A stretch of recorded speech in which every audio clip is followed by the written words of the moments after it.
আসসালামু আলাইকুম। আমি শারমিন দোলা, শারমিন মম ব্লগ চ্যানেলে আপনাদের সবাইকে স্বাগত জানাই। কাছে এবং দূরে, দেশ ও দেশের বাহিরে যে যেখান থেকে আমার ভিডিওটি দেখছেন, আশা করি আল্লাহ তাআলার অশেষ রহমতে আপনারা সবাই অনেক ভালো আছেন।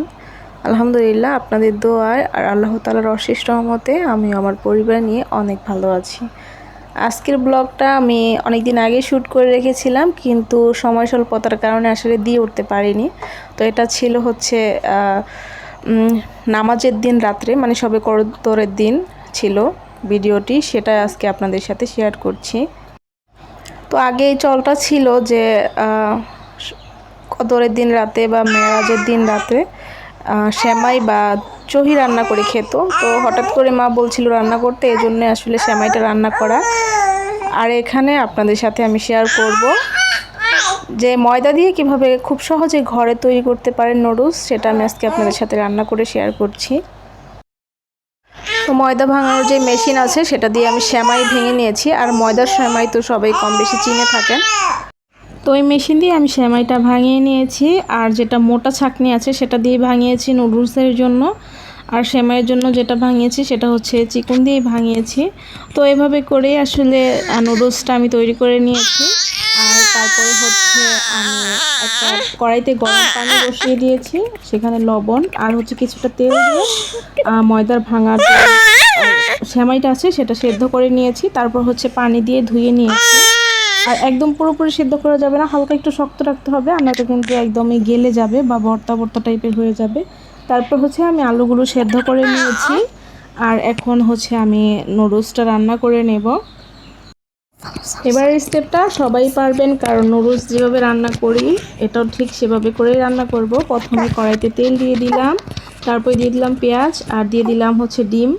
আপনাদের ইচ্ছে মতো আপনারা যে কয়টা ইচ্ছে ডিম দিতে পারেন, তবে আমার কাছে আজকে খুব বেশি ডিম ছিল না, আমি 3টা ডিম দিয়ে রান্না করব। তো এখানে আমি হচ্ছে কাঁচা মরিচ আর হচ্ছে টমেটো কুচি করে দিয়ে দিয়েছি।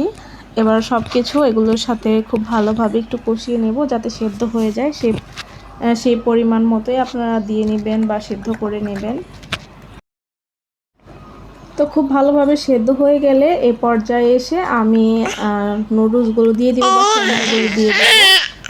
তো আমি আজকে ভয়েস ওভার করার সময় আমার মেয়ে খুবই বেশি আওয়াজ করছিল, তো সেটা সবাই ক্ষমার দৃষ্টিতে দেখবেন। যেহেতু ছোট বাচ্চা নিয়ে কাজ করি, তো একটু একটু সময় যখনই পাই তখনই আসলে এই কাজে লাগাই, ইউটিউবের কাজটাতে, ভিডিও এডিট করার কাজে। তো যখন সময় বের করি দেখা যায় তখন আর ও ঘুম আসে না। তো অনেক সময় দেখা যায় কি ভিডিওর মধ্যে ওর কথা অনেকটা শোনা যায়। তো ভাবলাম যেহেতু ও এত কথা বলছে, তো ওকে দিয়েই ভয়েসটা ওভার করি। তো যাই হোক, দেখতেই পাচ্ছেন আমি নুডলসটা রান্না করতে করতে প্রায় শেষ পর্যায়ে চলে আসছি। আর এখনই দেখতে কতটা ভালো লাগছে। তো এই পর্যায়ে আমি আরও কিছু জিনিস অ্যাড করে দিচ্ছি। এখানে আমি একটা ডিম সেদ্ধ করে রেখেছিলাম, সেটা দিয়ে দিলাম। আপনারা যদি চান সেক্ষেত্রে আরও বেশিও ব্যবহার করতে পারেন। তো এখানে কিছু কাঁচা পেঁয়াজ আমি একটু মোটা করে কেটে দিয়েছি। এটা দিলে না নুডলসের টেস্টটা একটু বেশি ভালো লাগে বা টেস্টটা একটু বেশি আসে। তো চাইলে এখানে আরও কিছু কাঁচা মরিচের কুচিও আপনারা দিয়ে দিতে পারেন। তো এখানে যেহেতু আমি সেমাই দিয়ে রান্না করছি, তো সেমাইয়ের মধ্যে তো আর কোনো মশলা থাকে না, তো এখানে আমি চাট মশলাটা ব্যবহার করেছি। এতে করে অনেক ভালো টেস্ট পাওয়া যায়। আর যদি আপনারা চাট মশলা ব্যবহার করতে না চান, সেক্ষেত্রে দেখা যায় নুডলসের আলগা মশলাও কিনতে পাওয়া যায়, সেটাও ব্যবহার করতে পারেন। আর এখানে আমি কিছুটা ধনেপাতা দিয়ে এই তো নামিয়ে নিয়েছি। দেখতেই পাচ্ছেন দেখতে কত সুন্দর হয়েছে, আর এটা কেউ বুঝবেও না যে ময়দা দিয়ে বানানো। আর খেতে কিন্তু আলহামদুলিল্লাহ অনেক ভালো হয়েছিল।